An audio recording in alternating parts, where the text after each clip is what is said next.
আসসালামু আলাইকুম এভরিওয়ান, কেমন আছো তোমরা সবাই? আই হোপ তোমরা সবাই খুব ভালো আছো। আমিও খুব ভালো আছি। আর আজকে আমি তোমাদের সাথে শেয়ার করব আমার আম্মুর রান্না করা খাসির মগজ ভুনা রেসিপি। হ্যাঁ, এইটুকু একটা খাসি, তার আবার ওইটুকু একটু মাথা, সেটারই মগজ ভুনা। তো রেসিপিটা শুরু করা যাক।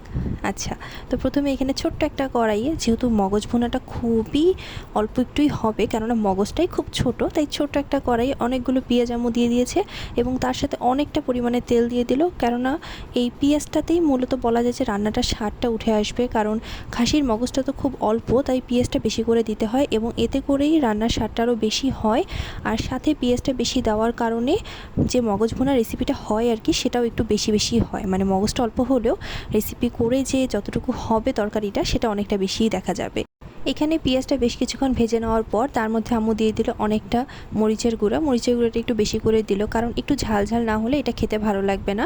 তাই বেশ কিছুটা মরিচের গুঁড়া দিয়ে দিল এবং তারপরে বেশ কিছুটা হলুদের গুঁড়ো দিয়ে দিল। দিয়ে তারপর আরও কিছুক্ষণ ভালো মতো এটা নাড়াচাড়া করে নিচ্ছে এবং সাথে দিয়ে দিবে পরিমাণ মতো লবণ। লবণটা যে যার স্বাদ অনুযায়ী তোমরা দিবে। মানে যদি এই রেসিপিটা ফলো করে কেউ তোমরা এই মগজ ভুনাটা রান্না করো, যদিও এটা খুবই সিম্পল রেসিপি, আমার মনে হয় সবাই এটা করতে জানে, কিন্তু তারপরও আমার মনে হলো যে এটা দেই, কারণ এটা একটু অন্যরকম একটা রেসিপি। সহজে এরকম রেসিপি আমি সচরাচর দেখিও নি বা সচরাচর সবাই হয়তো বা খায়ও না এভাবে, আমি জানি না যদিও বা। তো এখানে সব কিছু দিয়ে দেওয়ার পর এখানে আম্মু দিয়ে দিবে আদা বাটা, রসুন বাটা। তো এই যে আদা বাটা রসুন বাটা সামান্য করে দিয়ে দিল, তার সাথে কিছুটা জিরা বাটাও দিয়ে দিবে এবং সব কিছু দিয়ে দেওয়ার পর এটাকে খুব ভালো করে মিক্স করে নিতে হবে। তো এখানে আম্মু কিছুটা জিরা বাটা দিয়ে দিল। তো মশলাগুলো বেশ ভালো মতোই দিতে হবে, মানে মশলাগুলো বেশ বেশি পরিমাণে দিতে হবে, কেননা যেহেতু এটা মগজ ভুনা, তাই মশলাগুলো বেশি করে দিয়ে ভালো মতো কষিয়ে নিতে হবে, যাতে মগজটা দেওয়ার পর সেটার কোনো গন্ধ বা কোনো কিছু তরকারিটার হয়ে যাওয়ার পর না থাকে, সেই কারণে মশলাগুলো একটু বেশি করেই দিতে হয়। তো সব কিছু দিয়ে বেশ কিছু নাড়াচাড়া করে নেওয়ার পর এখানে আম্মু দিয়ে দিচ্ছে মাংসের মশলা। এই একটা মশলাই হচ্ছে আমার সবচেয়ে বেশি পছন্দের, মানে যে কোনো তরকারিতে আমার এই মশলাটা দিলে মনে হয় যেন তরকারির স্বাদ এমনিতেই ডাবল হয়ে যায়। শুধু তরকারি কেন বলছি, পাস্তা নুডলসও আমি সবসময় এই মশলাটা ব্যবহার করে থাকি, রাঁধুনির মাংসের মশলাটা। আর এই যে এইখানে সেই কাঙ্ক্ষিত মগজটা দিয়ে দেওয়া হলো, অল্প একটু মগজ, মানে খাসির একটা মাথার অল্প একটু মগজ, তো সেইটুকুই সম্পূর্ণ দিয়ে দেওয়া হলো। এবং এখন এটাকে এতক্ষণ যে মশলাগুলো সম্পূর্ণ সুন্দর করে ভুনা করে নেওয়া হলো, সেই সব কিছুর সাথে ভালো মতো মিক্স করে নিতে হবে। তো এখানে আম্মু সুন্দর করে মিক্স করে নিচ্ছে। আর এখানে একটু ভালো মতো মিক্স করে এটাকে ভেঙে ভেঙে দিতে হবে, না হলে গোটা থাকলে আমার অতটা খেতে ভালো লাগে না বা আমাদের কারোরই খেতে ভালো লাগে না। তাই আম্মু একদম এটাকে মিক্স করে দিবে, গোটাটা একদম ভেঙে একদম সুন্দর করে মিক্স করে দিচ্ছে। আর আজকের ভিডিওতে কি তোমরা কোনো ডিফারেন্স লক্ষ্য করতে পারছো? মানে আজকের ভিডিওতে কিছু দেখে তোমাদের ভিন্ন কিছু মনে হচ্ছে?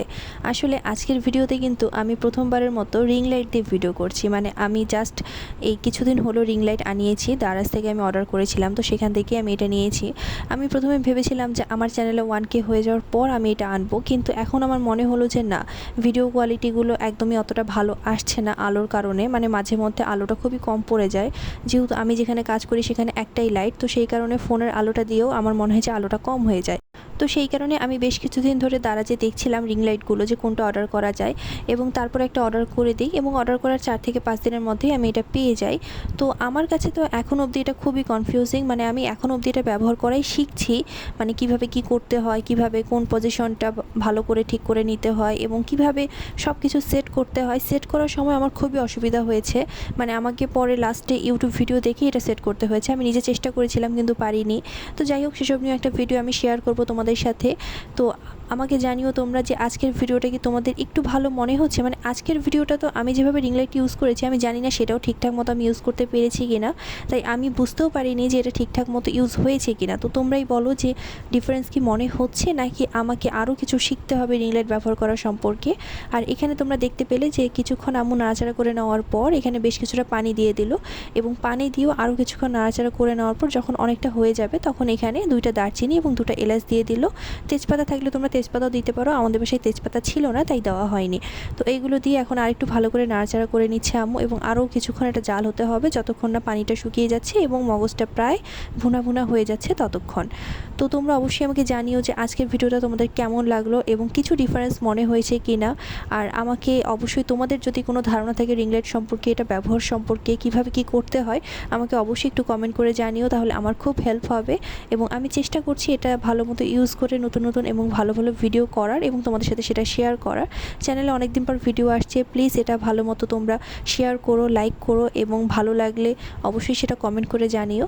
তো এখানে তোমরা দেখতে পাচ্ছ যে মগজ ভুনাটা প্রায় হয়ে গিয়েছে। এটাকে আমি যদিও বা মগজ ভুনা বলছি, কিন্তু আমরা কিন্তু এটাকে ঘিলু বলে থাকি। তো এরকম মানে বাসায় আমরা এই নামে এটা বলে থাকি যে ঘিলু, কিন্তু আমি যেহেতু এটা ভিডিও আকারে করছি বা ভিডিওটা দিচ্ছি, তাই আমি এখানে মগজ ভুনা বলছি। তো এখানে এটা একদমই হয়ে গিয়েছে। এখন আম্মু এটা একটা বাটিতে ঢেলে নেবে। এই রেসিপিটা যতটাই সিম্পল, এটা খেতে ততটাই কিন্তু সুস্বাদু হয়। মানে এটা যদি তোমরা একবার খাও এরকম করে বানিয়ে, তাহলে আমার মনে হবে যে তোমাদের মাংসর চেয়েও এটাই বেশি মজা লাগবে, কারণ এটা সত্যি অনেক বেশি মজা হয়। মানে এরকম করে রান্না করলে, এরকম পেঁয়াজ বেশি, তেল বেশি, মশলা দিয়ে একটু রান্না করলে তো আরও বেশি স্বাদ হয়। রেসিপিটা কেমন লাগলো অবশ্যই কমেন্ট করে জানিও। ভালো লাগলে প্লিজ লাইক করে দিও এবং ভিডিও কোয়ালিটি কেমন লাগলো সেটাও বলো। ওকে, বাই, আল্লাহ হাফেজ।